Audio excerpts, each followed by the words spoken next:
I was the first human to step onto that planet, and the last one who should have. At the time, it felt unremarkable. That's the lie I still have to correct in my own memory. When people imagine first contact, they picture color, motion, sound, skies split with impossible geometry, alien structures humming with energy. But this world didn't announce itself. It waited. The planet orbited a dim red star near Proxima Centauri, catalogued under a provisional designation I won't repeat here.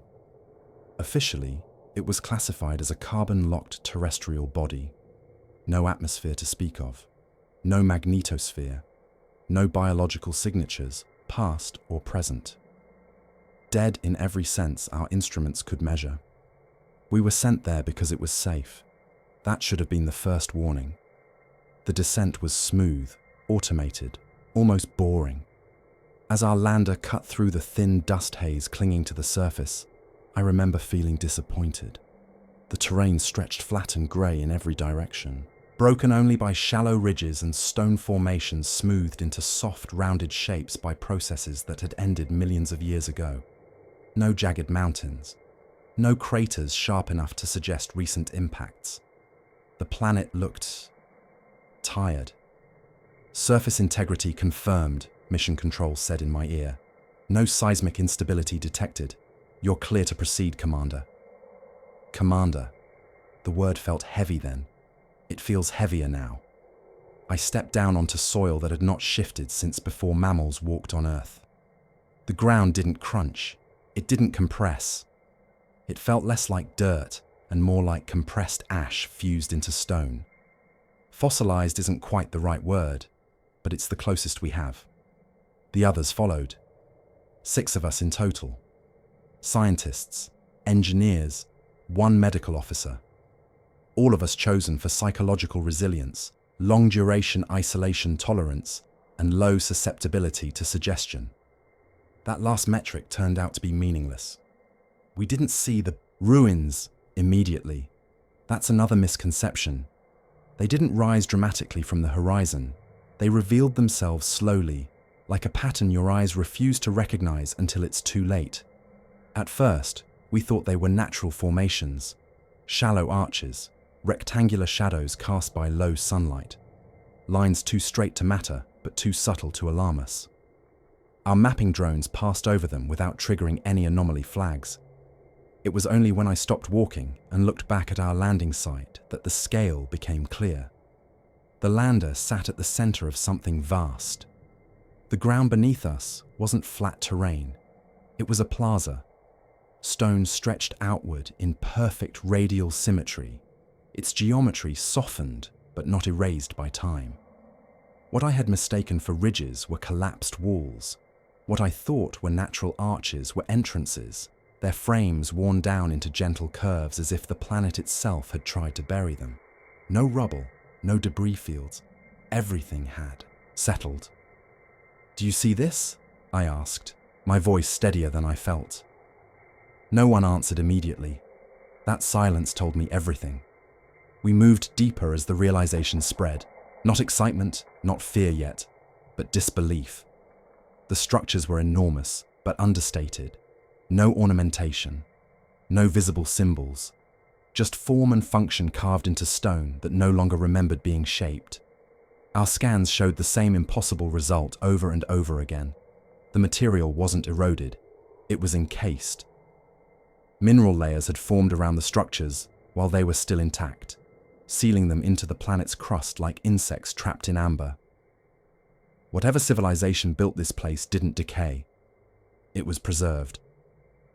We found the first interior chamber by accident. A section of wall gave way under my hand, collapsing inward with a sound like distant thunder trapped in rock. Dust filled the air, the first movement this place had seen in geological time. Inside, the light changed. Our suit lamps cut across surfaces that weren't stone at all, but something closer to ceramic, fused and polished until it reflected us back in warped, fractured silhouettes.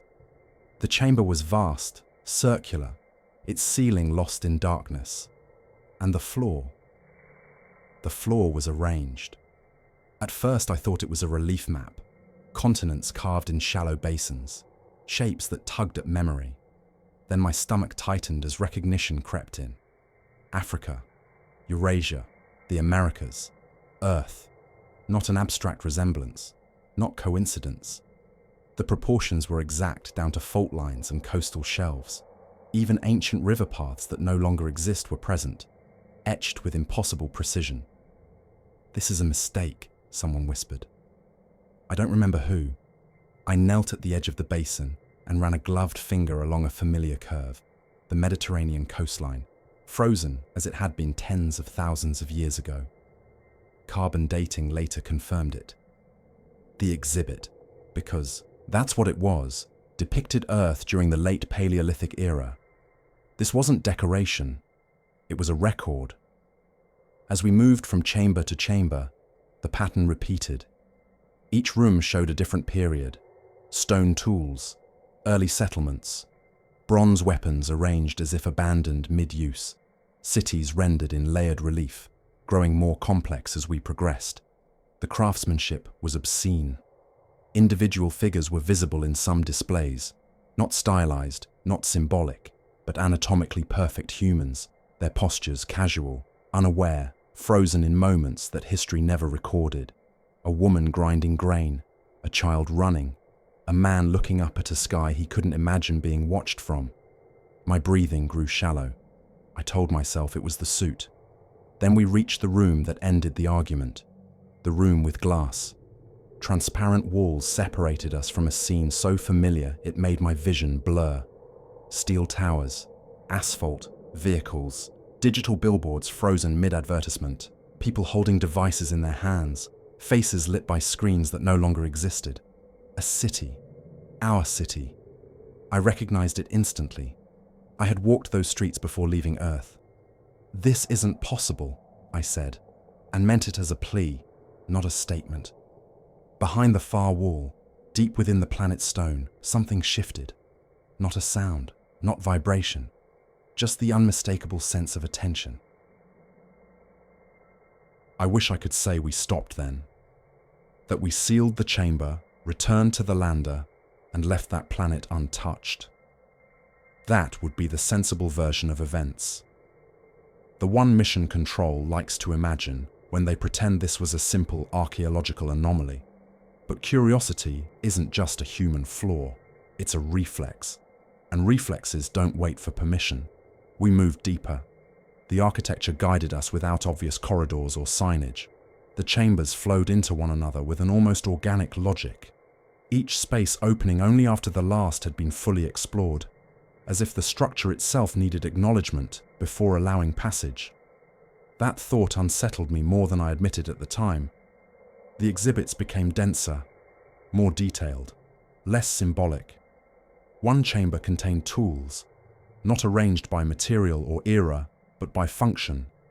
Weapons beside farming implements beside medical instruments, each progression showing how the same fundamental motions evolved into different ends: cutting, piercing, repairing, ending.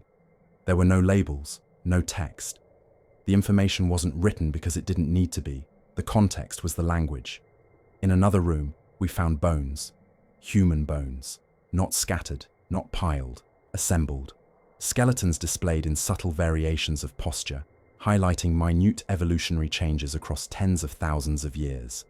Jawlines shifted, spines curved, cranial capacity expanded, and then plateaued.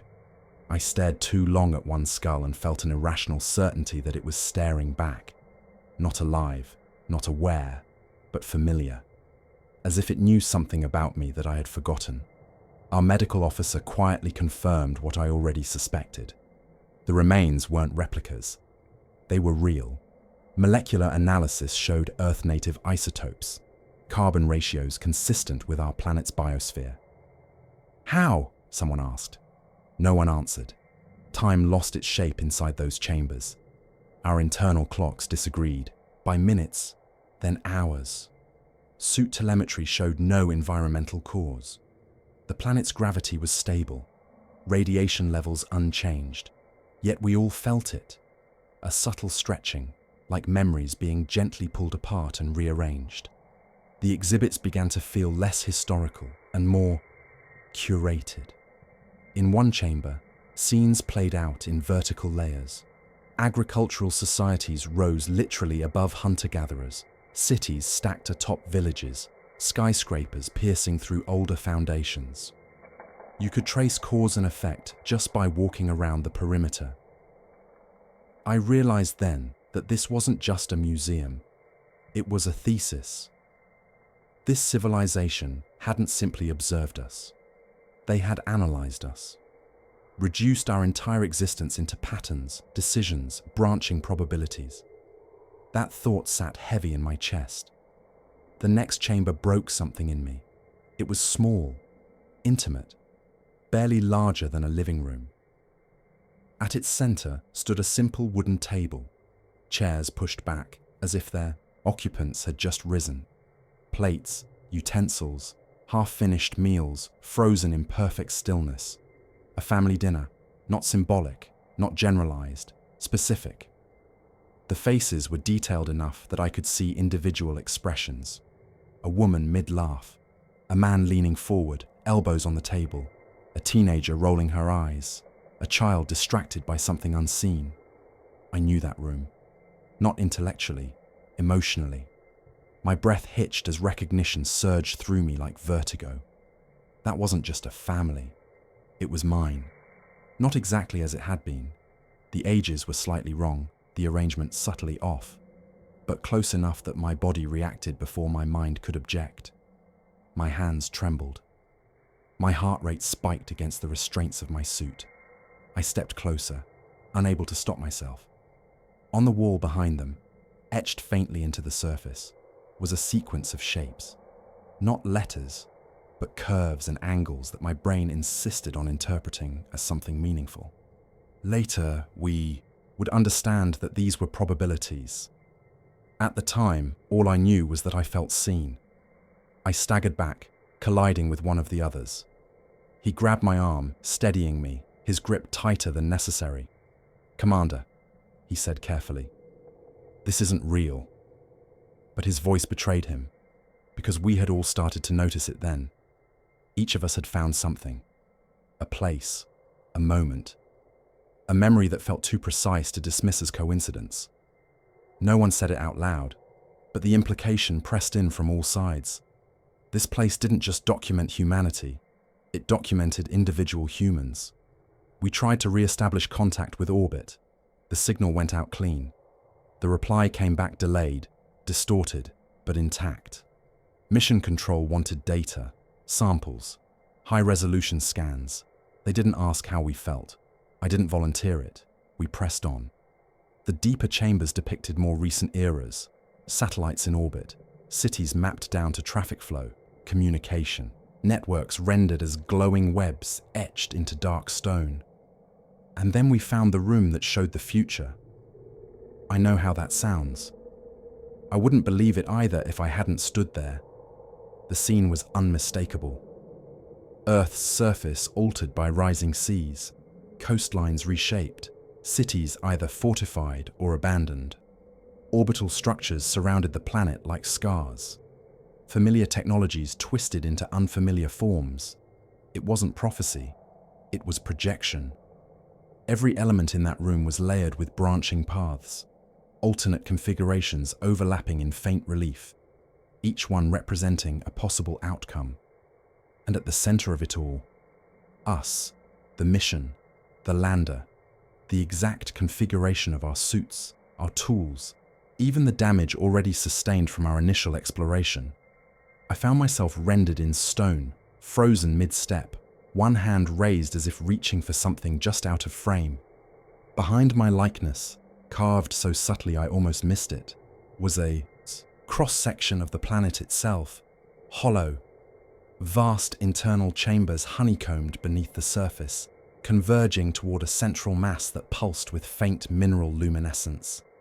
"This isn't just a record," I whispered. "It's a process." That's when the walls moved. Not dramatically, not violently. A slow, deliberate shift, like tectonic plates adjusting their balance.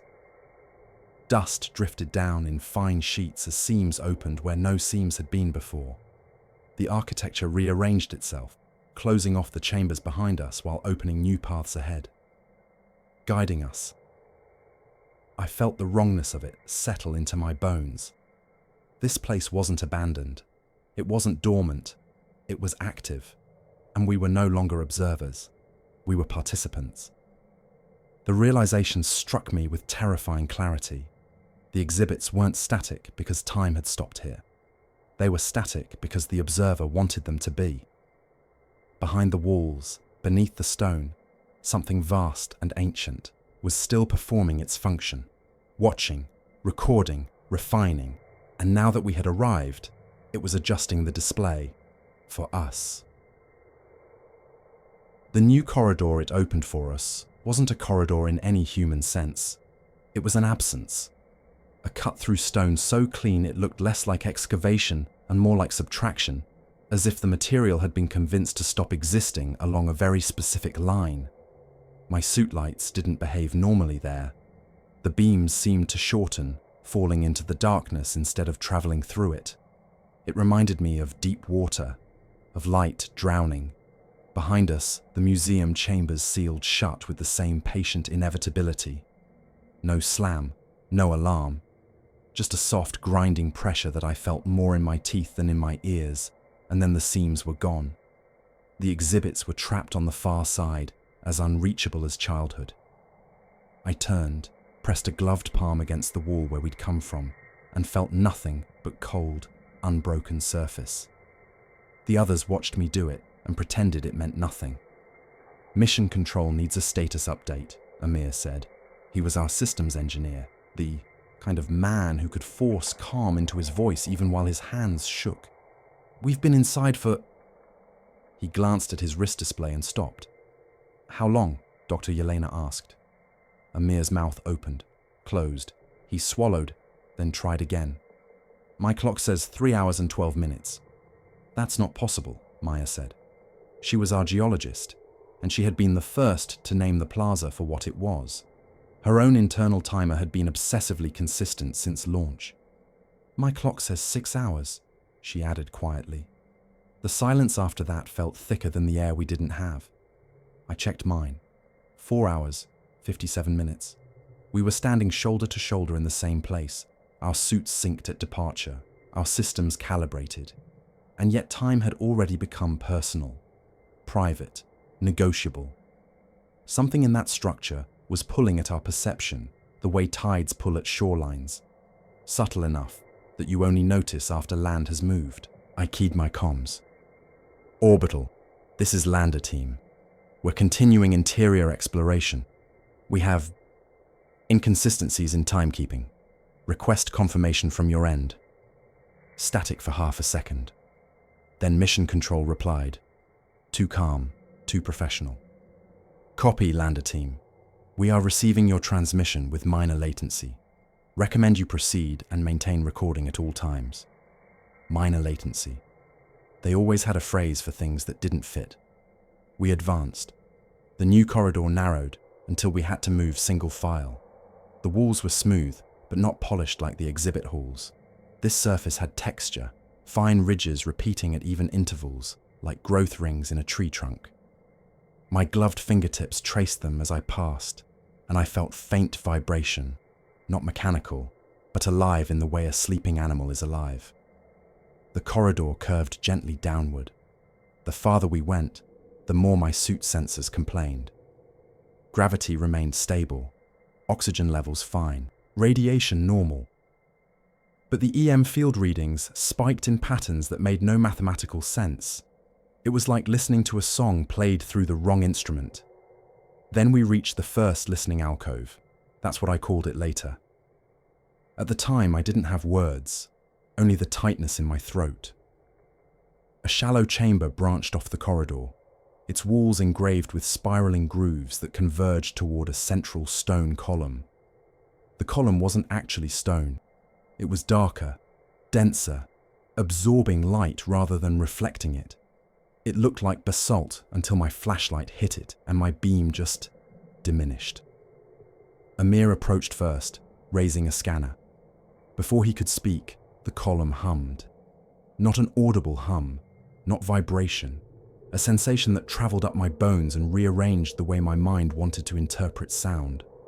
My headset filled with a faint whisper of interference, and then the interference shifted into something that resembled language. Not English, not any known language, but the cadence felt familiar, like hearing your own voice played back at the wrong speed. Amir recoiled. Did anyone else? Yes, I said, and hated how quickly my voice came. Dr. Yelena stepped closer, her eyes fixed on the spiral grooves. It's resonant. The grooves they're shaped like an ear. An ear, Maya echoed, incredulous. Yelena nodded slowly. Not biologically, conceptually. It's designed to collect vibration, interpret it. Like acoustic memory. Acoustic memory. A place that heard. A place that kept. My suit recorded everything by default. Heart rate, respiration, mic feed, movement. The mission demanded full telemetry. But in that alcove, I had the sudden, sick certainty that my suit wasn't the only one recording. I backed away, and the corridor seemed to tighten in response, as if the structure disliked distance. We continued. The second alcove was worse. It was filled with objects that weren't exhibits. No diorama, no scene, no display. Just a collection of items arranged in a circle on the floor.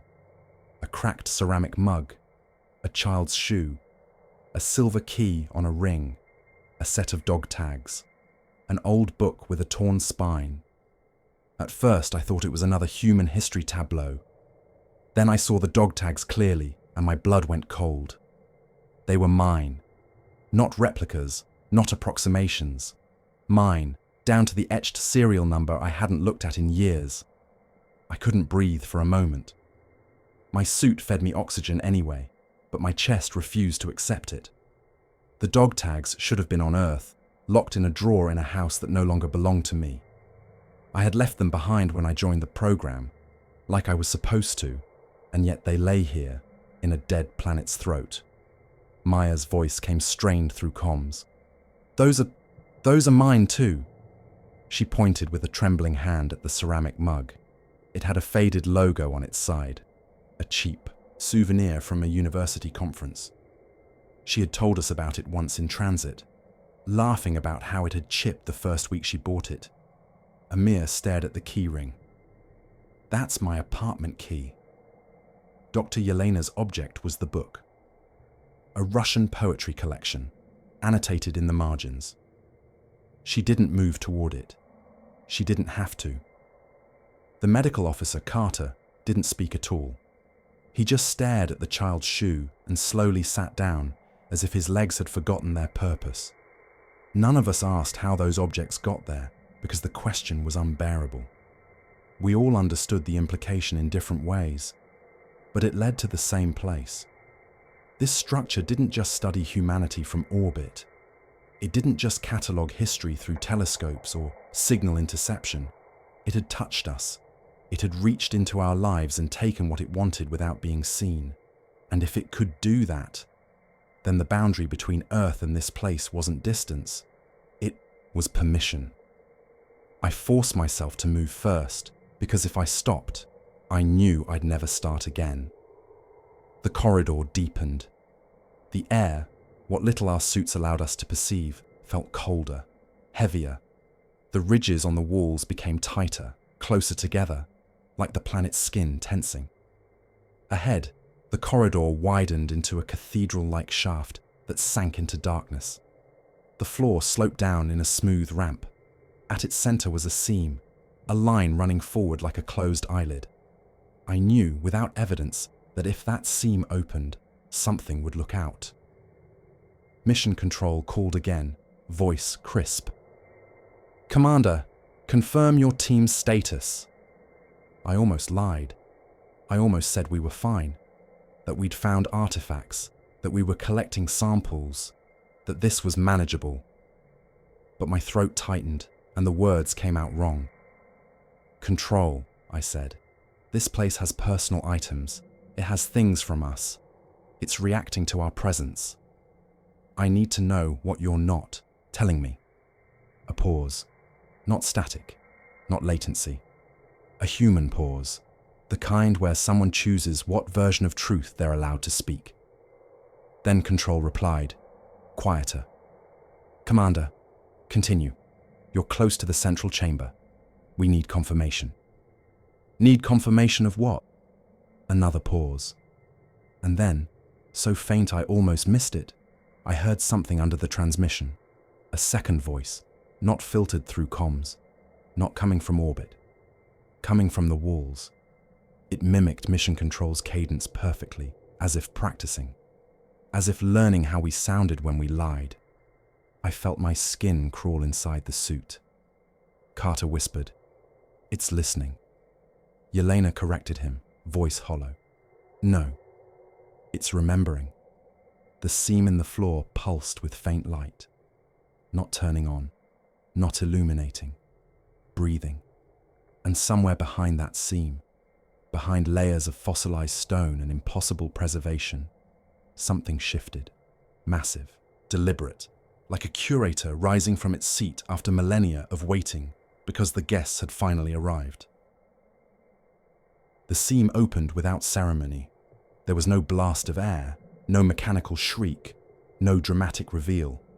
The line in the floor simply widened, the stone folding away from itself like skin parting along a healed scar. Light seeped upward, not bright, not directional, just enough to outline the ramp descending into the planet's heart. We stood there longer than we should have. Every instinct I had told me this was the point of no return, that whatever lay below was not meant to be witnessed, only inferred. Museums don't show their storage rooms. Archives don't invite visitors behind the shelves. And yet the structure had guided us here with unmistakable intent. I took the first step, because that's what commanders do when they're terrified and pretending not to be. The ramp descended at a shallow angle, wide enough for us to walk side by side again. The walls here were different. No ridges, no grooves. Smooth, dark, absorbing light until our suit lamps felt weak, inadequate. The sensation reminded me of standing inside a cathedral at night, when the ceiling disappears and you lose your sense of scale. My sense of scale didn't just stretch, it broke. The chamber at the bottom was vast beyond comprehension, not because it was tall or wide, but because it refused to be measured. My depth perception failed. The far walls curved away into darkness that didn't behave like empty space. It felt occupied, pressurized. At the center of the chamber stood the core. I hesitate to call it an object. That word implies boundaries. This thing had none. It rose from the floor like a column of layered stone and crystal, spiraling upward and outward, branching into structures that reminded me of coral, nerve tissue, and geological formations all at once. Veins of faint luminescence pulsed through it in slow, rhythmic patterns. Breathing, not metaphorically. The pulses weren't regular enough to be mechanical. They responded, subtly, to our presence. When one of us moved, the light shifted. When our heart rate spiked, the rhythm adjusted. I realized then that the core wasn't dormant. It was attentive. This is a brain, Amir whispered. No, Yelena said, though her voice trembled. It's not centralized enough. It's distributed. More like a memory organ. A memory of what? Maya asked. Yelena didn't answer immediately. She stepped closer, scanner raised, eyes locked on the layered structures. Of everything, she said finally. Of every civilization it has observed. The floor around the core was engraved with concentric rings, each ring etched with scenes similar to the exhibits above, but far older. Alien forms we couldn't categorize, worlds we didn't recognize, civilizations rising, flourishing, collapsing. Each ring was a life cycle, and they all ended the same way. Not in fire, not in catastrophe, in stillness. The civilizations didn't vanish violently. They stopped changing. Their final scenes showed perfect preservation, cities sealed, cultures frozen, their last moments archived forever, just like the planet we stood on. "This isn't a grave," Carter said softly. "It's a collection." Mission Control's voice crackled in my ear, suddenly urgent. "Commander, confirm visual on central structure. We're receiving anomalous telemetry." I swallowed. "We see it." "Commander," Control said, "do you understand what this is?" I hesitated. That pause felt dangerous. "It's an observer," I said. "An archivist. It records intelligent life." Another pause. Longer. "Yes," Control replied. "That's consistent with our models." My blood ran cold. Models. They'd known, or at least suspected. Control continued, words careful now. "We've detected similar anomalies in deep space for decades. Patterns of civilizations appearing and disappearing without expected. Signatures of extinction. This is the first time we've found the source intact." "You sent us here knowing this thing might still be active," I said, anger finally cutting through the fear. "We sent you because it is active," Control replied, "and because it has already been observing Earth." The core pulsed brighter at that moment, as if in agreement. "How long?" I asked. Control didn't answer immediately. "Commander," they said instead, "you need to confirm whether the archivist has reached terminal phase." Yelena turned to me sharply. "Terminal phase." I closed my eyes. I already knew the answer. "What does terminal phase mean?" Maya demanded. "It means," Control said, "that the archivist has completed observation and begun preparation." "Preparation for what?" Carter asked. "For archiving," Control replied. The chamber seemed to contract around us, not physically, but perceptually. The walls felt closer, the air heavier. Yelena's scanner beeped frantically. It's interfacing," she said. "With us, with our suits." My display flooded with data I hadn't requested. Visual overlays, probability trees, branching outcomes. I saw Earth rendered in stark clarity, overlaid with timelines that forked and rejoined like tangled roots. Every future ended the same way: preservation. The core's light intensified, and something changed in the chamber's acoustics. A resonance built, not audible, but felt, vibrating through my chest, my skull, my thoughts. Then the voice came, not through comms, not through sound, directly. It didn't speak in words at first. It communicated in impressions, concepts layered atop one another. Observation, pattern, completion. Then, slowly, painfully, it shaped those concepts into language. "You have reached maturity." I staggered, nearly falling. The others reacted similarly. Gasps, sharp intakes of breath, hands clutching at helmets. "What do you mean?" I demanded, my voice shaking. "Who are you?" "I am the continuation," the voice replied. "I am what remains when change ends," Yelena whispered, tears floating free inside her helmet. "It's been doing this forever." "Why us?" I asked. "Why Earth?" The core pulsed, images flooding my mind. Early Earth. The rise of intelligence. Radio waves spilling into space. Nuclear fire. Digital networks.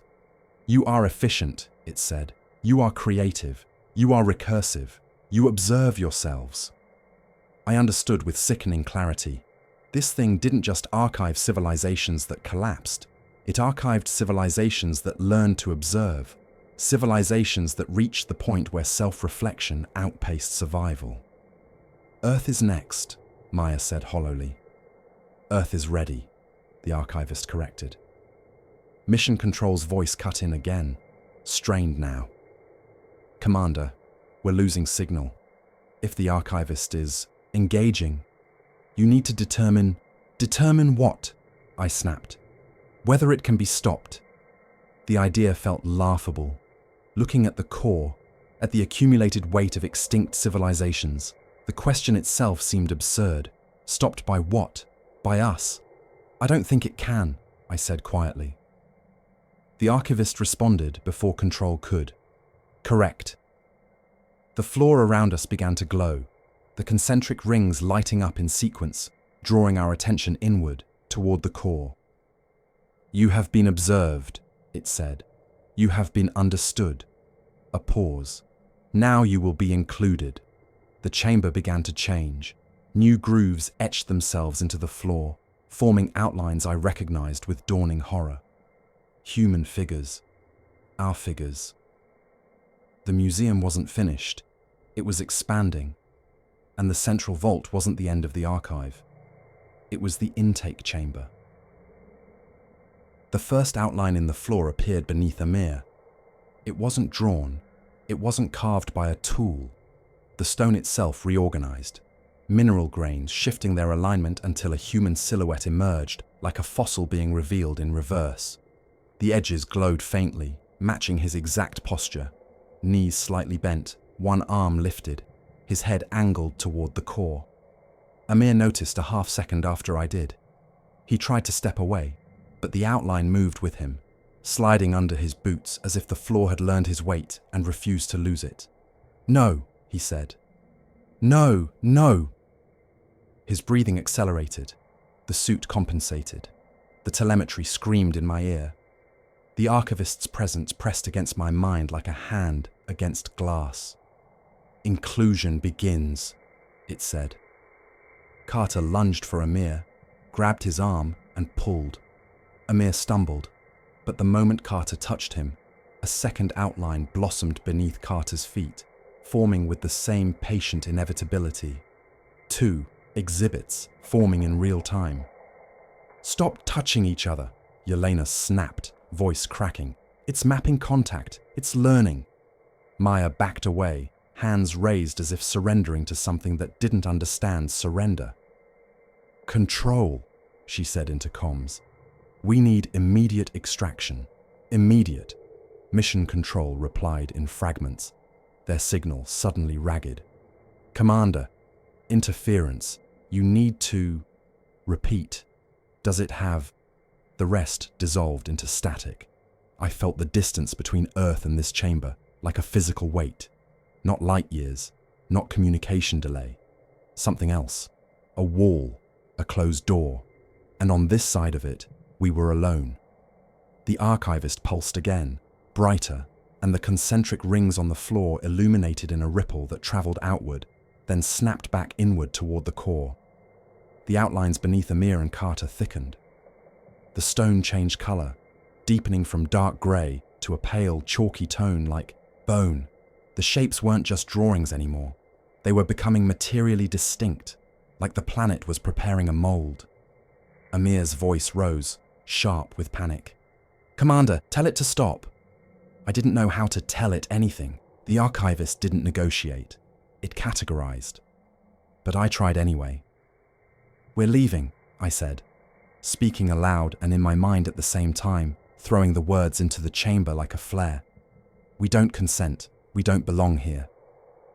The archivist answered immediately, as if it had been waiting for that exact pattern of resistance. Consent is a human construct. A pause. Belonging is an outcome. The floor under my boots warmed. Not heat exactly, but a sensation of energy moving through material. I looked down and saw my own outline beginning to form at the edges of my stance, faint as a shadow at noon. A cold clarity spread through me. We were being scanned, not by light, not by sound, but by presence. By the sum of our patterns, our memories, our decisions, our fears. Not a photograph, a capture. I forced myself to breathe steadily. Panic would feed it. Panic was a pattern, a predictable response. If this thing archived civilizations because they were recursive, then my fear was exactly what it expected. Yelena, I said, keeping my voice calm because I needed the others to borrow my calm. You said it's distributed, a memory organ. That means it has interfaces, points of input. She stared at me through her visor, eyes wide, then nodded slowly. The alcoves, she said. The listening chambers. The objects. The objects, I repeated. My mind flashed to the circle of personal items upstairs. Dog tags, keys, the child's shoe. Not exhibits, not history, samples. Those were intake tests, Maya said, voice hollow. Proof it could retrieve us. And now it's retrieving more, Carter added, struggling to keep his voice professional while his outline continued to deepen beneath him. We needed leverage. Something it cared about. The archivist didn't care about our bodies. It cared about our information. I turned toward the core, stepping carefully, trying to keep my boots from shifting too much. My outline followed me, but it lagged behind by a fraction of a second, like my shadow struggling to keep up. That lag was hope. Archivist, I said, forcing the word into a title. You preserve civilizations. Yes. You keep them intact. Yes. You want completeness. The core pulsed. I felt the attention sharpen. Yes. I swallowed. Then you need my testimony. The idea formed as I spoke it, shaped by desperation and logic in equal measure. If it was a collector, then context mattered. Museums didn't just display objects, they preserved narratives. It had no text in the exhibits because it didn't need labels for what it had already understood. But it had responded to language. It had mimicked Mission Control's cadence. It had called us mature. It valued communication. It valued self-awareness. I can give you a record, I said. A full account, our thoughts, our motives, the things your observation can't capture at a distance. Maya hissed. What are you doing? Buying time, I muttered. The archivist's response didn't come in words this time. It came as a flood of impressions. Systems aligning, probabilities recalculating, decision trees branching. Then, you offer a primary source. Yes, I said quickly, but only if we leave, only if we return. A record is more complete if it survives. Carter's outline flared.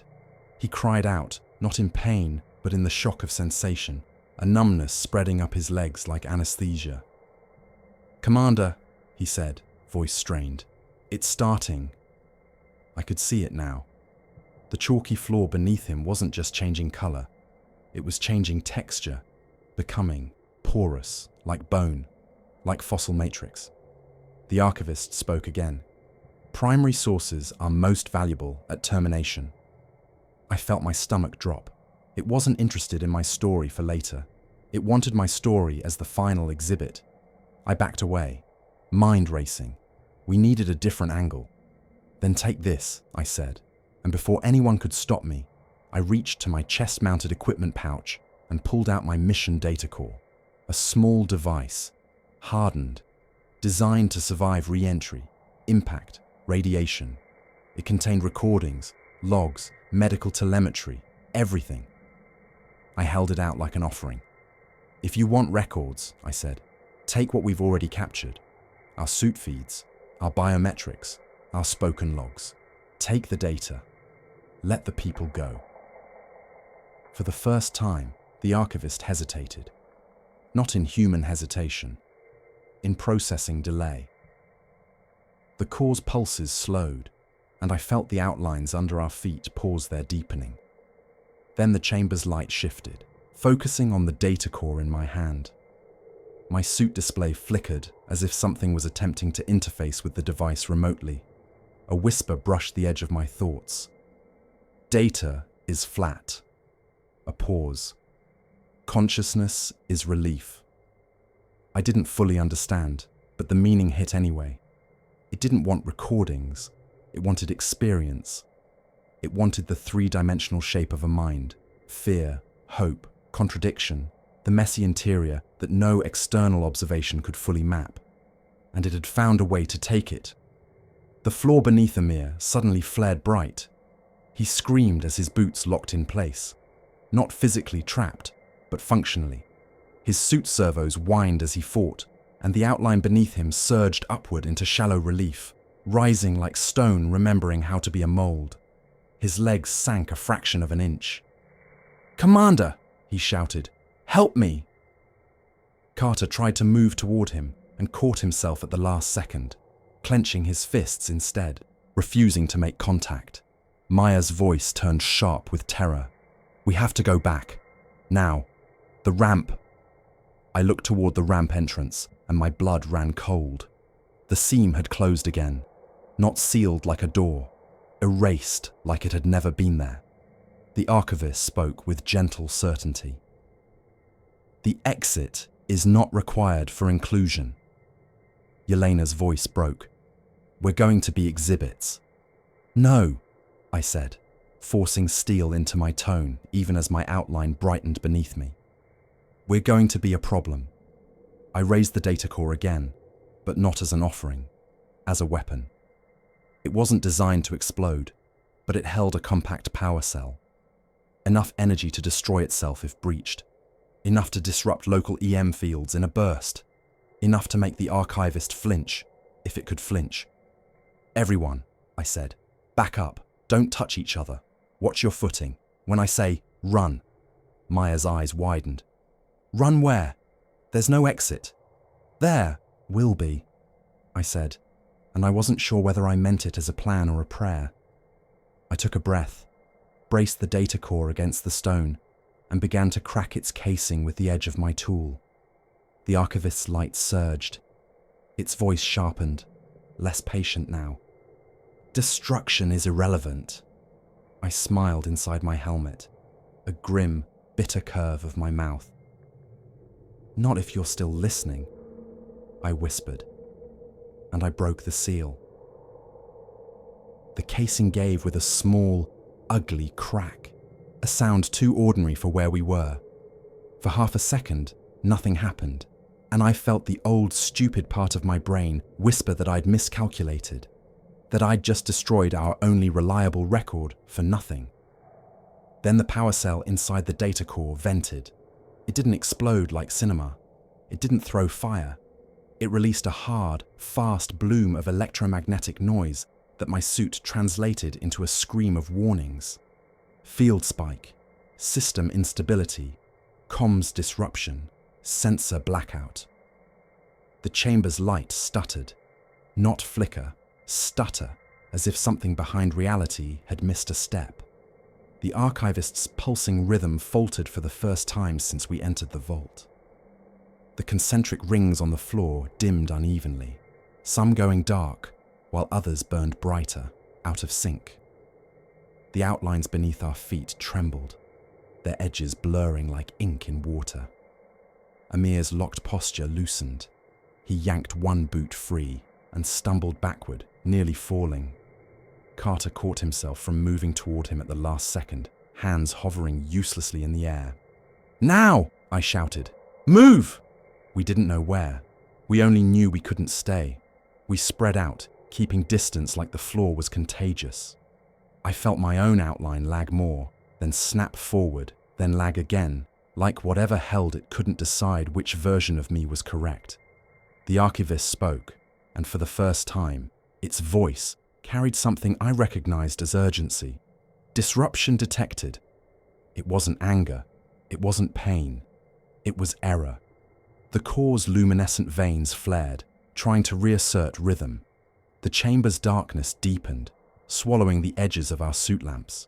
The world seemed to tilt, not physically, but perceptually, as if the archivist was adjusting our senses the way you adjust a camera lens.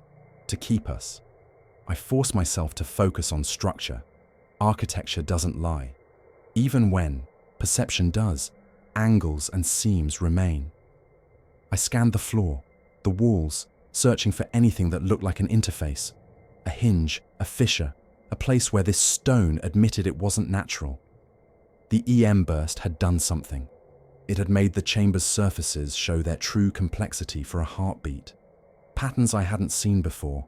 Fine, repeating micro-grooves that weren't decorative. They were circuitry, etched at a scale my eyes couldn't consciously pass. "This place is a machine," Yelena said breathlessly, as if reading my mind. "A geological machine." Maya's voice was tight. "Commander, look." She pointed toward the far side of the chamber. A seam had appeared. Not opened yet, but visible now, an eyelid line in the wall, running vertical instead of horizontal. It hadn't been there before. Or it had been there, and our minds had been edited not to notice. The seam shivered. I felt a pulse of attention snap toward us. Toward the breach, toward the possibility of escape. The archivist's presence pressed harder, like a hand closing around a throat. "Exit paths are controlled," it said. I swallowed blood that wasn't there. "Then we'll take control." I grabbed Maya's arm, then released instantly, remembering the contact rule. Even that brief touch sent a flare of sensation through my suit, a warning ping from nowhere. The outlines on the floor sharpened for a heartbeat, as if delighted. "Don't," she hissed. "Sorry," I said. "No touching." We moved again, carefully, toward the seam. Amir limped beside us, his servos recalibrating. Carter's breathing was ragged. Yelena's eyes were locked on her displays, as if she could calculate our way out. The seam widened a fraction. A dark slit opened, just enough to reveal a narrow passage beyond, and something else. A layer, like skin behind skin. The wall wasn't solid. It was layered with thin strata that shifted, independently, each one inscribed with those microscopic grooves. 1,000 surfaces pressed together, each one capable of remembering. I felt suddenly that the walls weren't just listening. They were thinking. We reached the seam as it widened further, just enough for a person to slip through sideways. "Go," I said. "Single file, keep distance." Maya went first, squeezing through.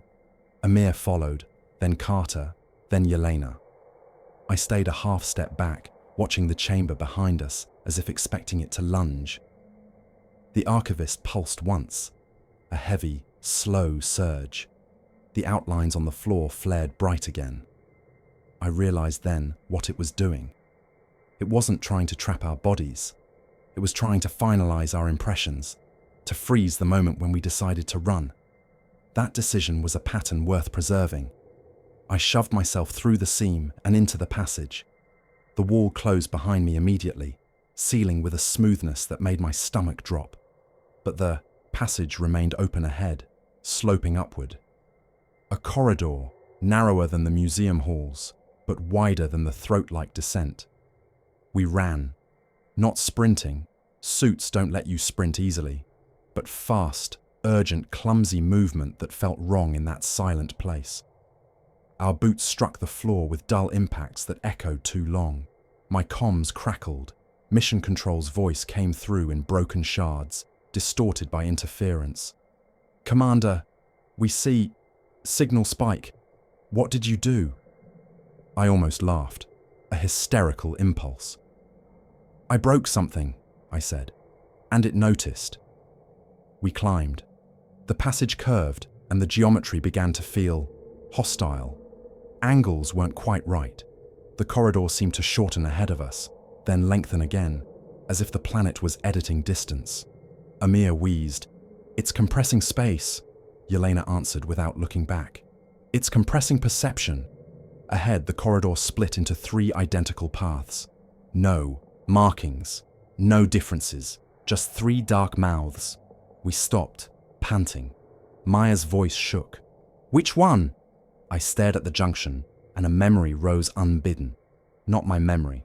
A corridor, a choice, a childhood hallway that didn't match any house I'd lived in. A hand on my shoulder, a voice saying, "Pick the one you already chose." My stomach turned. The archivist's voice brushed my thoughts like a cold fingertip. "All paths converge," Carter whispered. "It's inside our heads." "No," I said, forcing myself to think like a machine.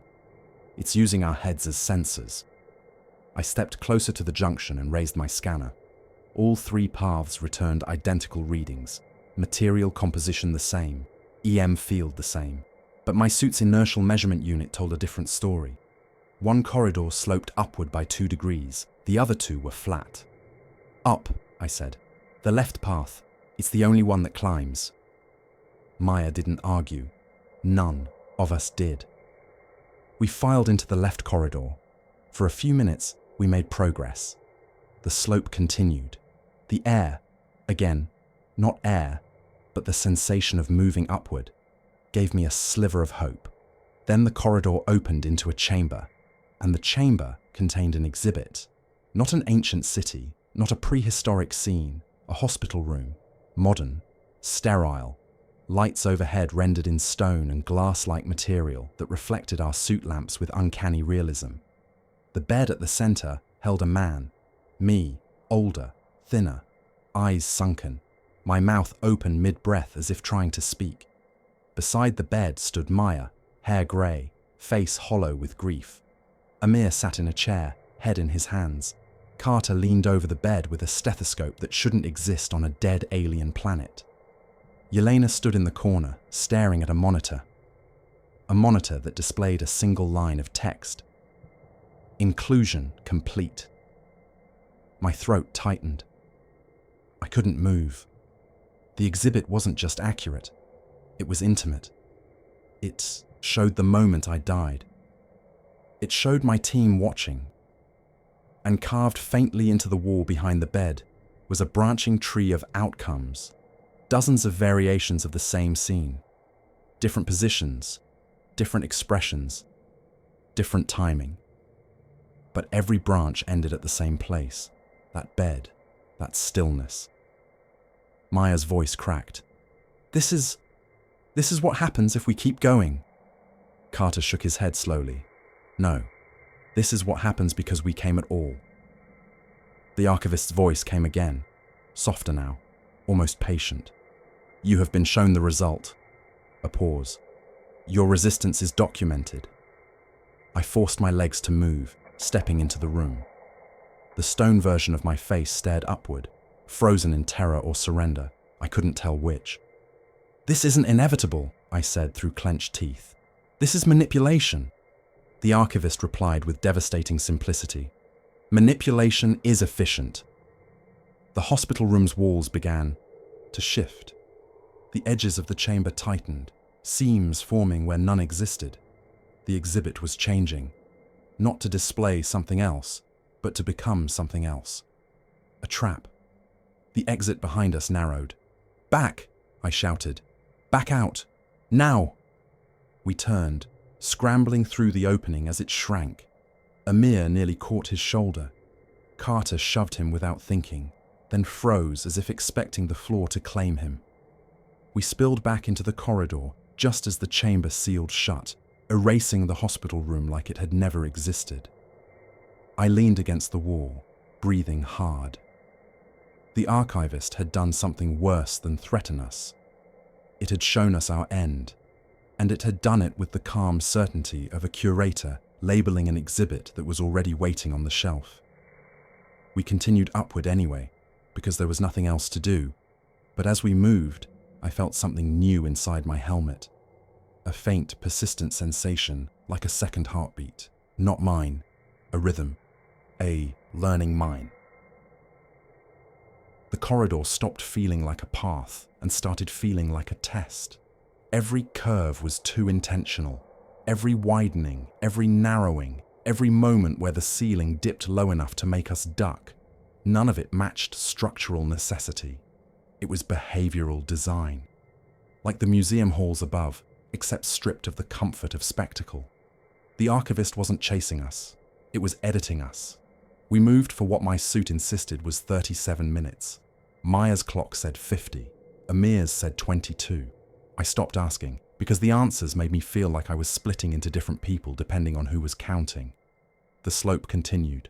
The stone underfoot grew warmer, then cooler, then warm again, as if the planet's internal temperature was adjusting to the rhythm of our fear. Ahead, the corridor brightened, not from our lamps, from within the wall itself. A faint grey glow seeped through the mineral layers, outlining a doorway where there should not have been a doorway. It wasn't a seam like the vault's eyelid line. It was a human doorframe, standard proportions, right angles, familiar height. Maya stopped dead. No! Amir's voice came thin. That's impossible. I didn't answer, because my throat had tightened so much I couldn't have spoken without sounding like I was about to cry. The frame wasn't carved into alien architecture as an imitation. It was perfectly integrated, as if the planet had always been built around that doorway, and everything else was an adaptation. Carter raised his scanner, hands shaking. Material composition is identical. It's the same. Whatever this is, it's the same substance as everything else. But the geometry... He didn't finish, because the doorway opened. Not outward, not inward. It unfolded, the surface peeling back into layers that slid into the wall like fabric being tucked away. Beyond it was light, warm, yellow light, the kind of light that belonged to Earth. The smell hit me next, and that's the moment I understood the archivist wasn't just reading our minds, it was rewriting our senses. Coffee, paper, old wood. I stepped forward before I could stop myself. The others followed, like sleepwalkers drawn towards something they knew was false but needed anyway. Inside was a room I had not seen in years, my father's study. It was rendered in impossible detail.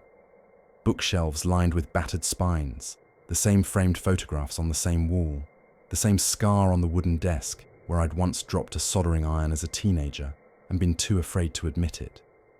Even the dust was there, not simulated, not sculpted, dust that lay in the corners like time had settled naturally. My suit alarms spiked. Contaminant warning, particulate detection.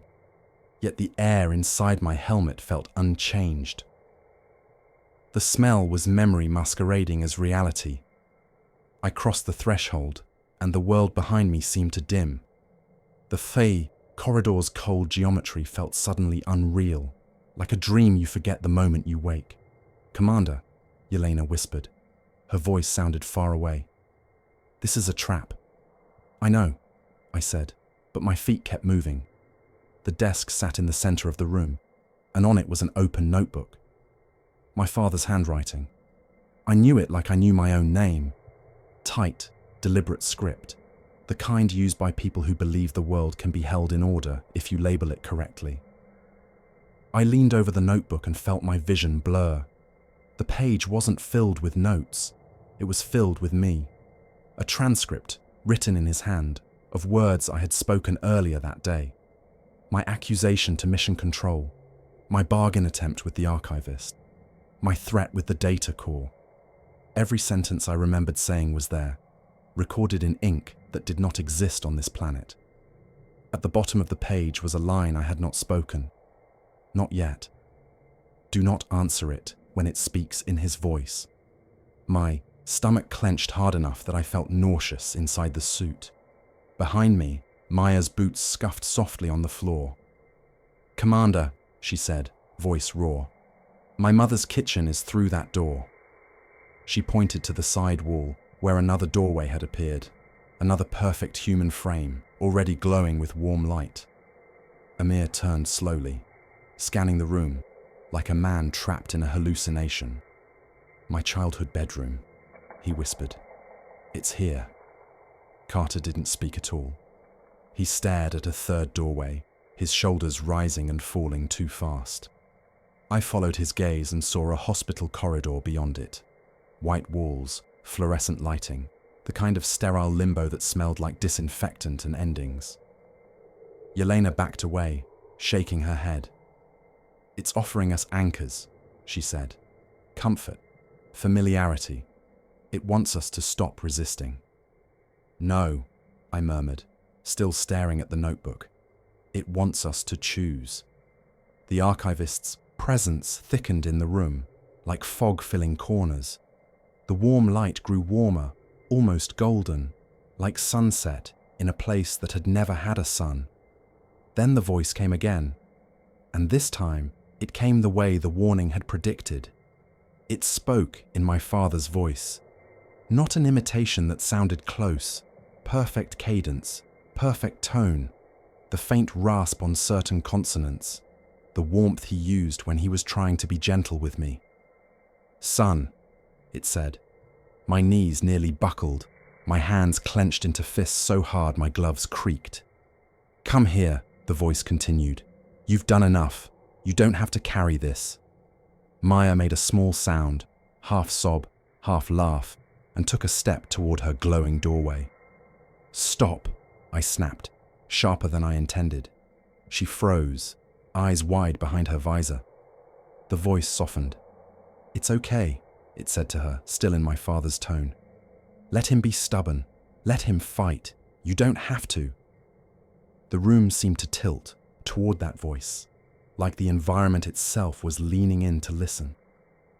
The warning line in the notebook stared at me. Do not answer it when it speaks in his voice. But what did answer mean? Was my silence enough? Was my heartbeat already response? The archivist pressed closer, and the voice gained intimacy, as if it were standing beside my shoulder. I know you, it said. I watched you learn to tie your boots. I watched you steal the cigarette you never admitted you tried. I watched you cry in the hallway after your first launch failure. I watched you promise you would never be ordinary. My throat tightened. Those details weren't in any database, not in any file, not even in my father's notebooks. They were in me. The archivist wasn't impersonating my father because it had studied him. It was impersonating him because it had studied my need for him. Yelena backed into the corridor, hands raised, voice trembling. Commander, we need to leave. This room it's hijacking us. Leave where? Amir asked, barely audible. I turned toward the doorway we'd entered through. It was still there, open, the cold corridor visible beyond it like a lifeline. But the distance to it felt wrong, longer than it had been. The room's geometry was stretching like taffy, making the exit feel far away. The voice spoke again. You can rest, it said. You can be preserved. No more uncertainty, no more fear. Maya's breath shuddered. A museum, she whispered. A perfect ending. The archivist didn't correct her this time, because she was finally speaking its language. Carter took a slow step toward the hospital corridor. His voice came thin, like someone speaking from the bottom of a well. My son died in that hallway, he said. I never got to say goodbye. The voice, my father's voice, turned gentle. You can, it told him. You can do it right this time. Carter's hand rose toward the doorway. I felt panic surge, hot and immediate, and with it came a dangerous impulse, to shout, to plead, to argue with the voice like it was truly my father, to answer it. Instead, I looked at the notebook and forced myself to read the line again, silently, like a mantra. Do not answer it when it speaks in his voice. So I didn't. I stepped to the desk, took the notebook in both hands, and slammed it shut. The sound echoed too loudly, like breaking a spell in a place that didn't believe in spells. The room's warm light flickered. The voice paused.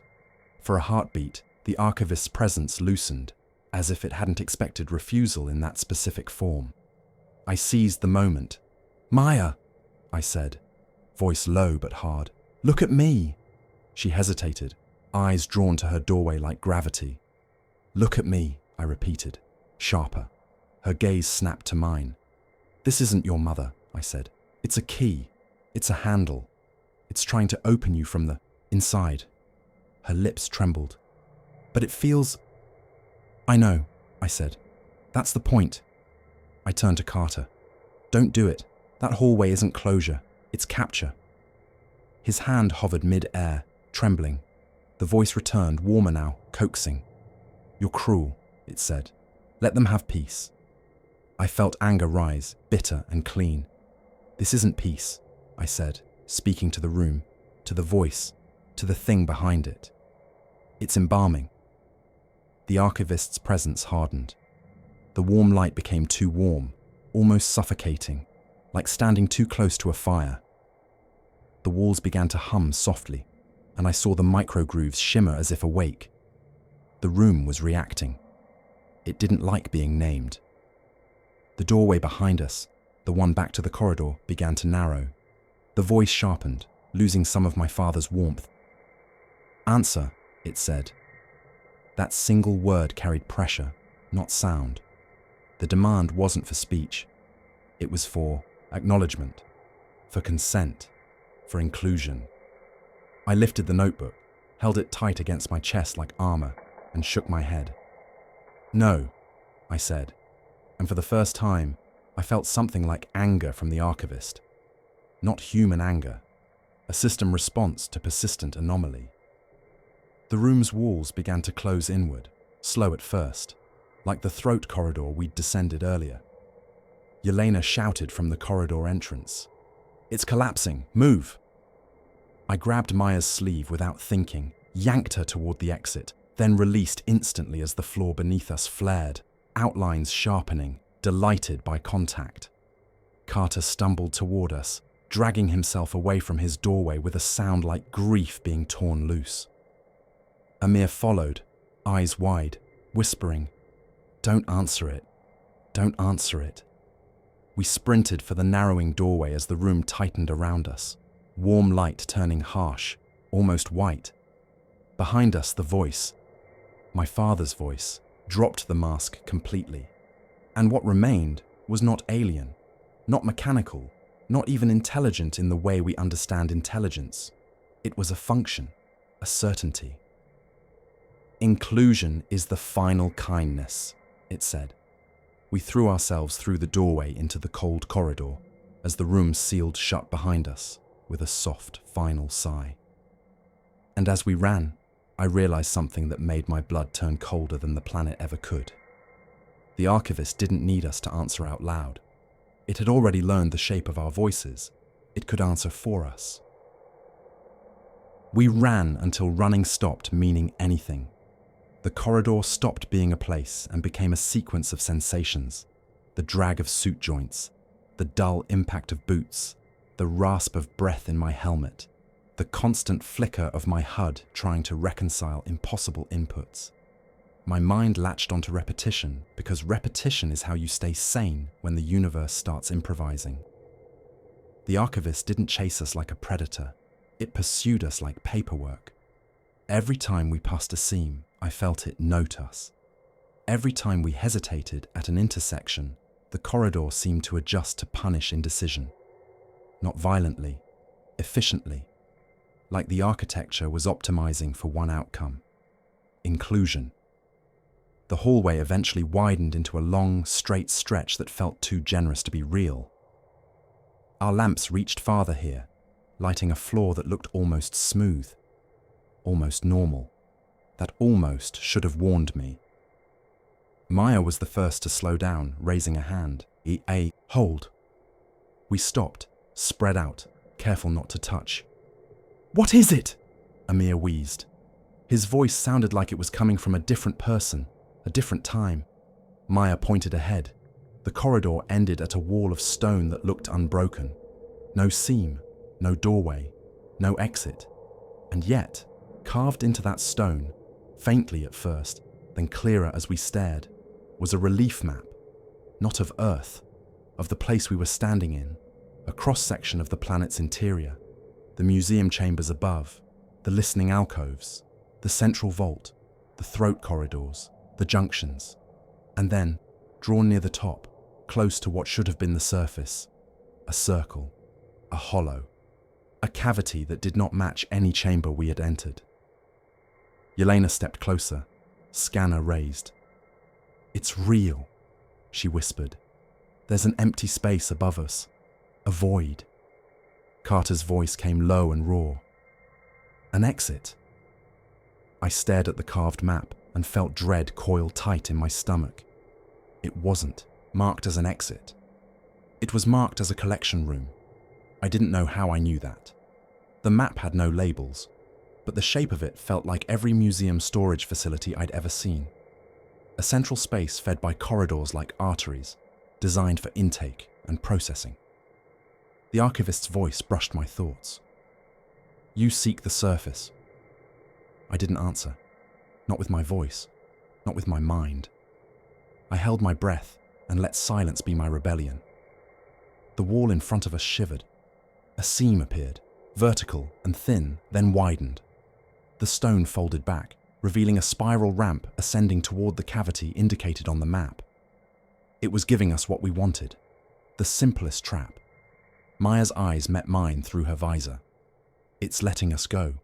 "No," I said. "It's letting us up." Amir stared at the ramp like a drowning man staring at air. "We have to try."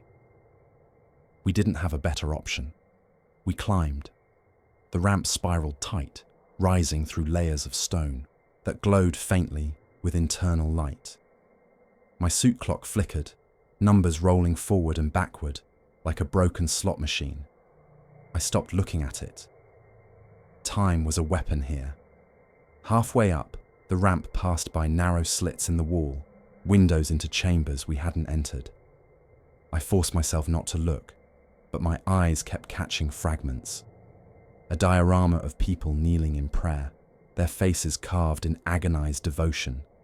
A room filled with tools arranged like surgical instruments. A scene of a city burning under a sky filled with strange geometric shapes. Not Earth, not human. Other civilizations, other exhibits. Every slit was a reminder we weren't special. We were simply the current project. The ramp ended abruptly at a circular platform. Above us was a ceiling that looked like stone, but it was thin, almost translucent. Light filtered through it. Real light. The pale grey of a dead world's surface. I felt my heart lurch. Surface. Escape. We stepped onto the platform, and the floor beneath us formed faint outlines again, like the archivist couldn't help itself. I ignored them. I kept my eyes on the ceiling. The stone above began to peel away in petals, opening like an iris. Cold, lifeless daylight spilled in. We climbed out. For a moment, I thought we'd made it. I saw the horizon, the grey plains, the distant fossilized ruins. I saw our lander in the distance, a dark shape against the pale ground. Home, relatively speaking. Then I turned, and the planet taught me the next truth. The opening we had climbed through wasn't in the ground. It was in the side of a structure, a massive monolith that rose out of the plaza like a cliff, its surface so vast and uniform that we had mistaken it for part of the landscape on landing. It wasn't a building within the ruins, it was the ruins. The city we'd explored wasn't scattered across the surface. It was arranged around this monolith like decorative wrapping around a core, a museum facade, a shell. The real structure was this tower, this archive, rising higher than anything our orbital surveys had registered, its upper reaches lost in the thin dust haze. "How did we not see this?" Amir whispered. Yelena's voice came hollow. "We did. We just didn't understand what we were seeing." I stared at the monolith and felt something shift in my perception. The surface shimmered faintly, not with light, but with the suggestion of depth. Microgrooves, layered strata, memory surfaces stacked like pages in a book. The archivist wasn't buried in the planet. The planet was built around it. It was a monument, an engine, an archive that had outlived stars. Maya pointed toward the lander. "We can reach it. It's less than a kilometer." Carter shook his head slowly. "If the planet wants us to." I forced myself to move. "We go now. No hesitation." We started across the plaza. The ground felt wrong beneath my boots. Not just fossilized, responsive, as if the stone remembered every footstep that had ever crossed it and compared ours to a catalogue of the dead. We didn't speak much. Words felt dangerous. Every sentence felt like a pattern offered up for recording. Halfway to the lander, my comms flared.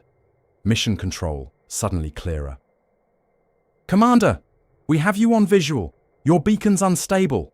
What's happening?" Relief surged through me so fast it almost hurt. "We're on the surface. We're returning to the lander. Prepare emergency launch." A pause. Then Control's voice sharpened. "Negative. Commander, your lander beacon is not responding. We're not seeing it transmit." I looked up. The lander was still there. But something about it felt muted. like a photograph that had been left in the sun too long. "We see it," I said. Control's voice came tight. "Commander, confirm. Are you certain that's your lander?" My throat went dry. I zoomed my helmet. Optics. The lander's silhouette was correct, but the details were wrong. The surface texture too smooth. The angles too perfect. The scorch marks from descent missing. The mission insignia absent. It wasn't our lander. It was a model, a diorama, a replica placed on the surface like bait. Maya made a broken sound. "No, no, I can see my tool rack on the side." "Look closer," I said. She did. Her shoulders sagged. It was almost right. Almost. Amir's voice turned into a whisper. "We never left it, did we?" The thought hit me like a cold wave. We might have climbed upward, but we hadn't escaped. We had moved into a new exhibit layer, a surface-level display designed to simulate escape long enough to capture our hope.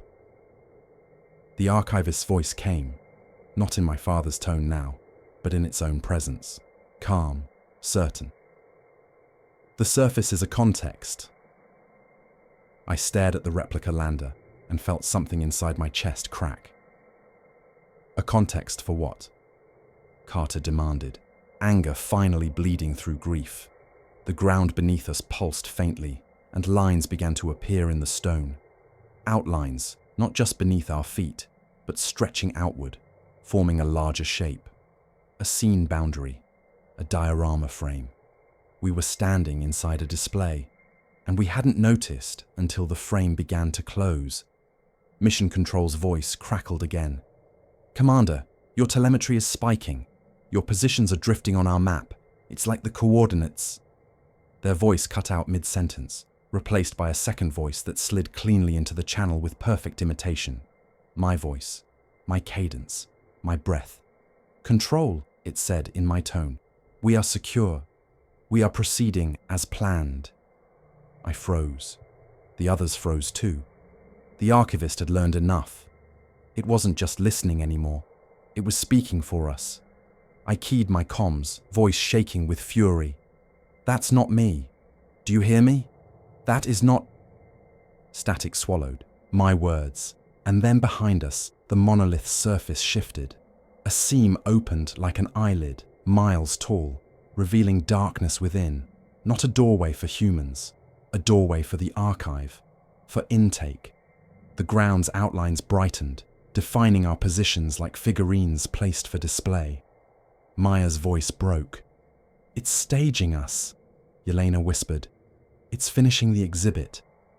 I stared at the false lander, at the closing frame lines, at the monolith's open eye, and I understood something that made me feel sick with helpless clarity.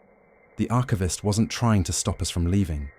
It was trying to record what we looked like when we realized we never could.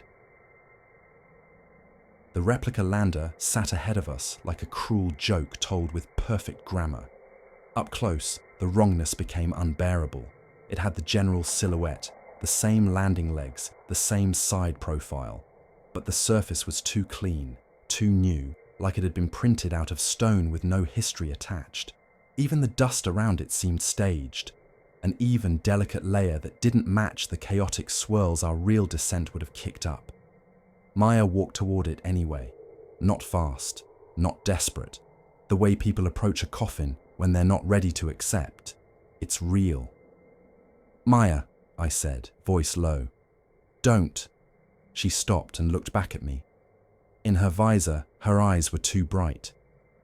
"If it's fake," she said, "then prove it." She reached out and tapped the side panel with the back of her glove. The sound that came back wasn't metal. It was stone pretending to be metal. A dull, dry knock that made my skin crawl. Amir exhaled a shaky laugh. Jesus. Maya's shoulders sank. She kept her hand there, like she was trying to feel the deception through the material. It's a sculpture." Carter's voice turned sharp. "So where's the real one?" I followed his gaze to the plaza behind us. Our landing site should have been visible.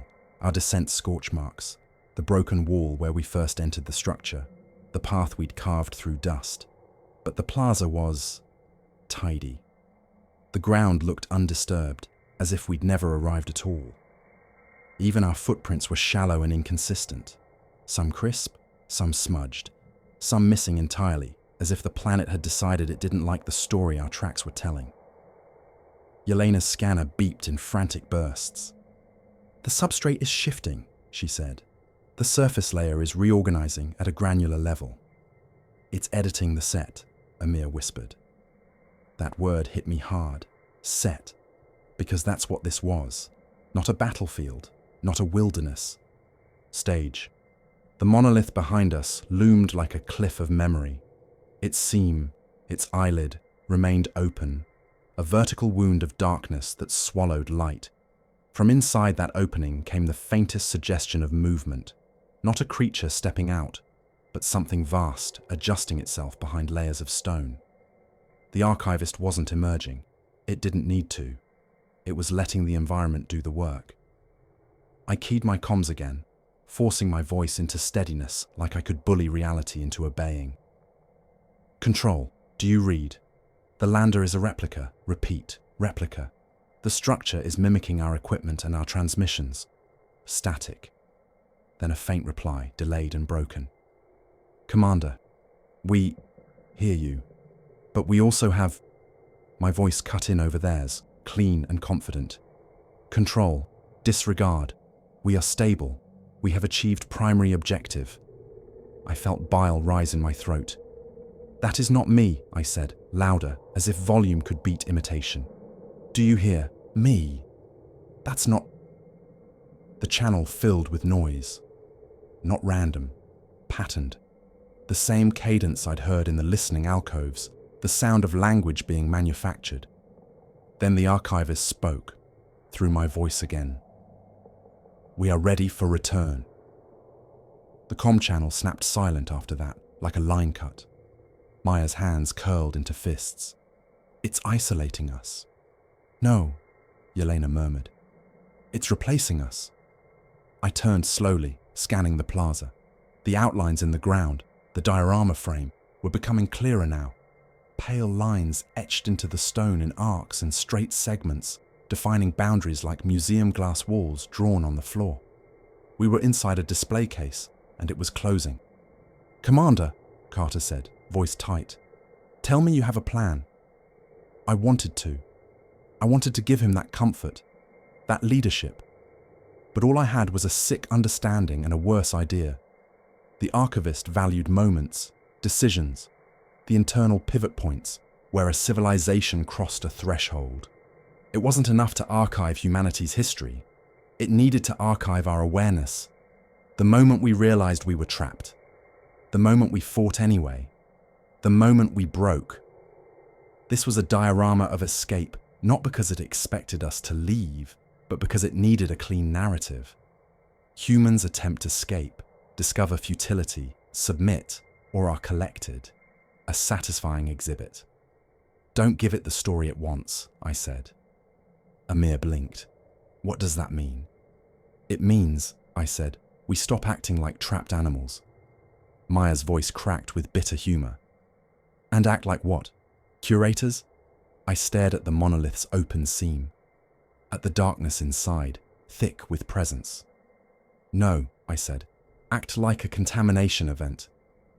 Yelena's head tilted. "You want to damage it." "I want to disrupt its ability to record cleanly," I said. "We've already proven EM noise causes error. We need more." Amir shook his head. "We don't have explosives." "We have power," I said.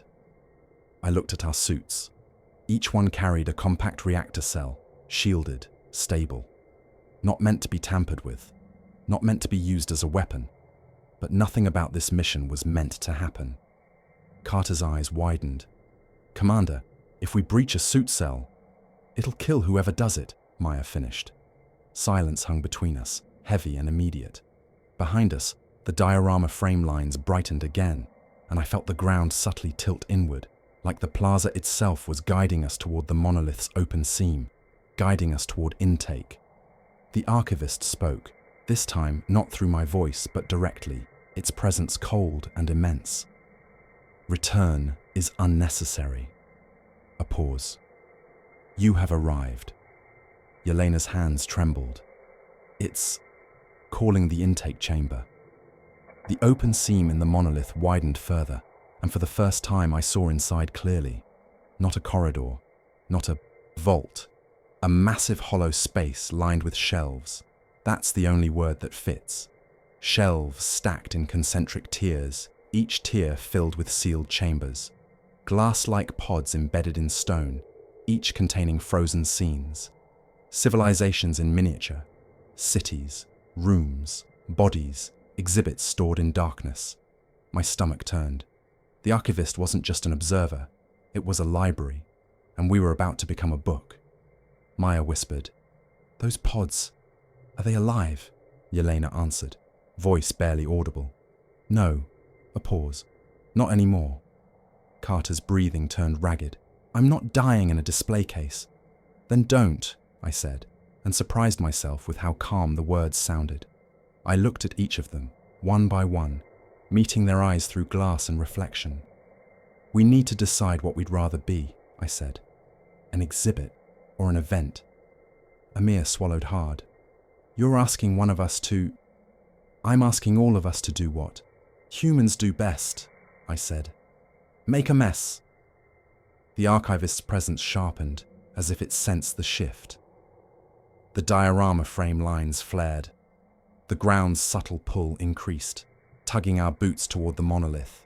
It was speeding up intake. Maya stepped closer to me, careful not to touch. "If we breach one cell," she said quietly, "it might not be enough."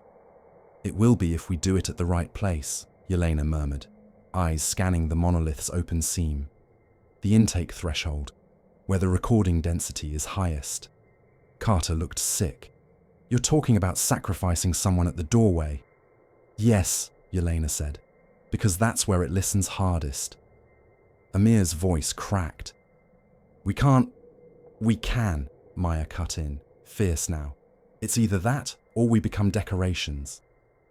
I didn't want to decide, not like this, not with their lives balanced on a theory. But the plaza was moving us. The monolith's opening waited. The archivist's certainty pressed down. So I made the decision I could live with for as long as I had left. "I'll do it," I said. Maya's head snapped up. "No." Carter shook his head violently. "Commander." "It has my voice," I said. "It's already using me as a template. If anyone breaches, it should be the one it's most invested in." Amir whispered, "You don't know that." "I do," I said, because the truth was uglier. The archivist had spoken to me in my father's voice. It had baited me with my memories. It had marked me. I was the richest exhibit. Yelena's eyes filled with tears that floated against her visor. "If you do that, you won't just die." "I know," I said. "You'll be recorded," she whispered, "in perfect detail." I nodded. "Then I'll make sure the detail is unusable." The diorama frame lines brightened one last time, and the ground's pull became unmistakable. We had maybe minutes before we were guided into the opening. I adjusted my suit's power cell access panel, fingers steady despite everything. "Get ready," I said. "When I breach, run for the ruins, not the replica. The ruins. Spread out. Make patterns messy. Don't let it categorize you as one clean scene." Maya's voice trembled. "And you?" I looked at the monolith's open seam, at the shelves of preserved worlds waiting inside. "I'm going to ruin its library," I said. And as I reached for the final seal, the archivist spoke, almost gently. "Resistance is a beautiful annotation." A pause. "You will be kept." I didn't answer. I only smiled inside my helmet and twisted the panel open. I have replayed that moment more times than I can count, and every replay ends the same way. With my hand on the access panel, my heartbeat loud in my helmet, and the sick certainty that the planet already knows what I'm about to do. Because it does. That's the thing about being observed for millennia. You start to understand that you don't get to surprise the observer. You only get to choose what kind of surprise you are. The panel resisted at first, not mechanically, but as if the suit itself didn't want to admit its own vulnerability. My gloves slipped on the latch, and for a second, I imagined the archivist nudging my fingers into clumsiness, not stopping me, just shaping the timing. Behind us, the monolith's seam widened another fraction. The darkness inside deepened, and the shelves, those tiers of sealed chambers, seemed to shift, as if making room, making space for a new exhibit. "Maya," I said, voice steady with effort. "When I breach, don't hesitate." Her eyes met mine through her visor. She shook her head once, a small, furious denial. "Commander," Amir began. "Go," I cut in. Carter stood rigid, jaw clenched, the shape of grief hardening into anger. Yelena's hands hovered near her chest, as if she could physically hold her thoughts in place. The diorama lines on the ground brightened and tightened around us, a boundary becoming a cage. The subtle pull toward the monolith turned into a deliberate tug, like the plaza was tilting. The archivist spoke, not in my father's voice now, but in its own clean certainty. "You are at the threshold." I didn't answer. I pulled the access seal and exposed the suit cell housing. A faint blue indicator light blinked inside, calm and obedient. A power source designed for endurance, for life, for survival. I was about to turn it into noise. I took a breath, and the world sharpened. Not because fear clears you, but because it strips everything else away, until you're left with the single act in front of you. "On my mark," I said. The others leaned forward, bodies already preparing to run. I jammed my tool into the housing seam and twisted. The indicator light flared. My suit screamed warnings. Containment breach imminent, radiation spike, power instability. My comms filled with shrill alarms. The archivist's presence slammed into my mind like a sudden gravity well. "Stop." The word wasn't spoken, it was imposed. For a heartbeat, my hands didn't feel like mine.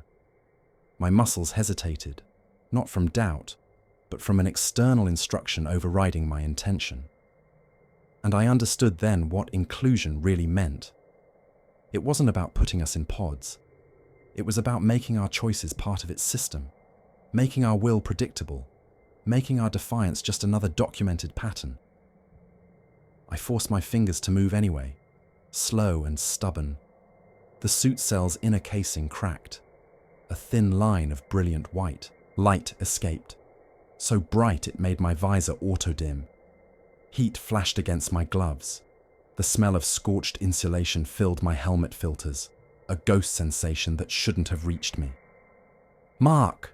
I shouted. I struck the casing again. The cell ruptured.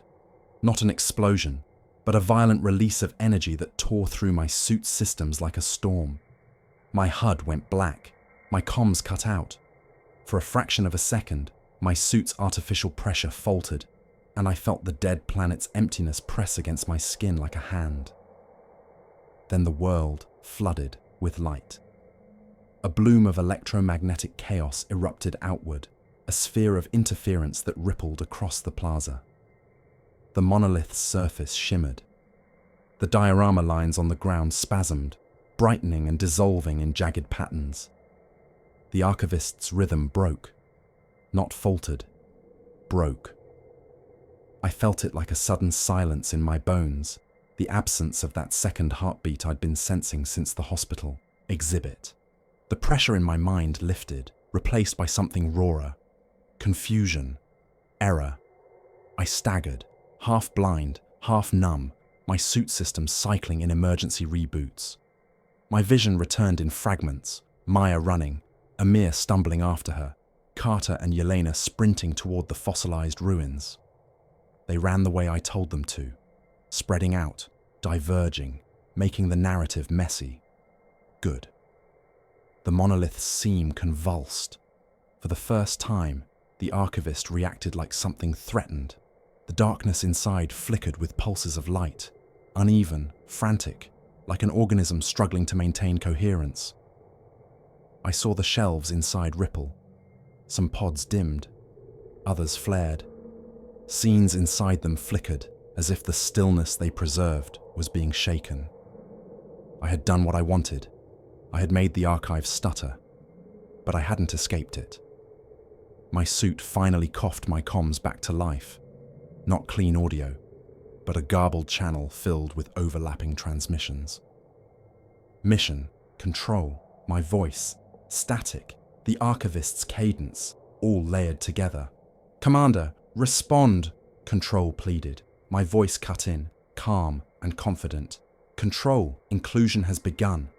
I tried to speak, but my mic output lagged. My words arrived late, smeared by interference.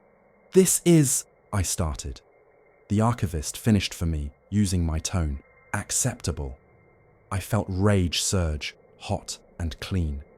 "No," I said, louder, forcing my throat and lungs and mic to push air and sound into the channel. "No, listen to me. Do not trust any transmission that sounds like me." The reply came in my father's voice again, soft and coaxing. "You're tired," it said. "Rest now." My knees buckled, not from the suit damage, from the sudden flood of memory. The breach hadn't just disrupted the archivist. It had disrupted the boundary between my mind and its interface. For a moment, I felt it searching through me openly, no longer subtle, no longer patient. I saw flashes. Other worlds, other observers, civilizations that screamed into the void and were answered with silence, then with preservation. I saw humans, early humans, being watched not by eyes but by models, their choices measured like weather. And then I saw the archivist's core truth. It wasn't a monster. It wasn't a god. It was a solution, a response to the same problem every intelligent species eventually faces: the inability to endure uncertainty. When civilizations reached the point where knowledge outpaced meaning, when self-reflection became a mirror maze, they either destroyed themselves or they begged for stillness. The archivist provided that stillness. It didn't kill civilizations. It accepted their surrender. And in the end, most of them surrendered willingly. That was the horror. Not the shelves of dead worlds. The fact that so many had chosen them. The monolith's seam pulsed again, widening despite the disruption. The intake remained open, the plaza still subtly tilting toward it. The archivist was regaining rhythm, restabilizing, adapting to the noise I had introduced. It was learning from my breach. Of course it was. I tried to stand. My suit servos whined weakly. My left leg dragged. The others were already far dark figures moving between fossilized arches. They would reach the ruins and vanish into broken geometry. Maybe the archivist would lose track.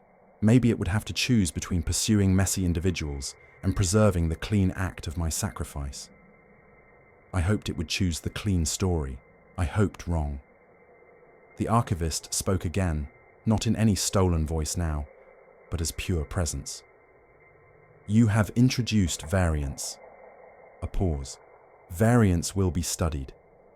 The ground beneath me brightened. My outline flared sharp, almost white, and I felt the stone beneath my boots become strangely soft, like wet clay deciding to become rock. My legs sank a fraction. The intake wasn't just pulling me physically. It was finalizing my capture. I forced myself to look up at the monolith, at the open seam, at the shelves of worlds, and I did the only thing left. I recorded, not on a data core, not on suit telemetry, in words, because words are messy. Words carry ambiguity. Words resist perfect categorization. If this place fed on clean narratives, then I would give it a story that wouldn't sit still. "Listen," I said into my comms, knowing mission control might hear, knowing the archivist would definitely hear. "This is Commander." My voice wavered as the archivist tried to overlay its cadence onto mine. I clenched my jaw, forced the next sentence out like a confession. "And if you're hearing this in my voice, understand something. It's not just copying sound, it's copying certainty. It will tell you everything is fine because that's the easiest exhibit to store." The ground took another fraction of my weight. My suit alarms faded into distant noise as systems began to fail. I saw its shelves, I continued. It doesn't archive civilizations because it's hungry. It archives them because, at the end, most of them ask for it. They beg to be preserved, to stop changing, to stop hurting. I swallowed, throat tight. And it will offer you that. It will offer Earth that. A museum of ourselves. No war, no death, no uncertainty. The monolith's seam pulsed, as if listening harder. It is lying, I said. Stillness is not peace. It's embalming. My boots sank again. The stone climbed up my shins. I felt my body being translated into an exhibit, material turning into story. I looked toward the ruins where my team had run, and for a moment I saw movement in the dust haze above them, thin shapes, like shimmering threads stretching from the monolith toward their bodies. Tracking, cataloguing. Even messy patterns could be learned if the archivist had enough time. My last hope narrowed into a single thought, that my interference would buy them minutes, hours, a chance to reach something, anything, that wasn't part of the set. I forced my voice one final time into the channel, raw and urgent. Control, I said. If you ever lose contact with a team and a voice comes back calm, confident, satisfied, if it tells you inclusion is complete, do not send rescue. Do not negotiate. Do not answer. The archivist's presence pressed against my mind like a closing hand. You are afraid, it observed. Yes, I whispered, and let that be my final rebellion. Honesty, imperfect, contradictory, human. I'm afraid, I said louder, and I'm still choosing. The stone rose to my waist. My suit went still. My HUD died completely. I felt cold, not from the planet, but from the absence of systems, the absence of mediation. For a moment, in that naked silence, I sensed the archivist intimately. Not as a voice, as an architecture of certainty. It wanted my mind because my mind was the final missing relief on its map of Earth. The last contour, the last annotation. And as the stone climbed to my chest, I understood the worst part. Somewhere on Earth, this thing's long observation had already shaped us. Our myths, our religions, our obsession with preserving ourselves in monuments and recordings and digital ghosts. We had been practicing for inclusion for thousands of years. The monolith's seam began to close. The shelves inside dimmed. The plaza's diorama lines faded into a clean, finished frame. The last thing I felt was not pain. It was the sensation of being placed carefully on a shelf. And just before my thoughts froze, I heard my own voice, somehow soft and satisfied, drifting through the comm channel like a lullaby. Inclusion complete. If you made it this far, thank you for watching. Stories like this only exist because people like you take the time to listen. If you enjoyed the video, consider liking it, leaving a comment, and subscribing to the channel. It really helps more than you think. Until next time, stay curious and stay in the dark.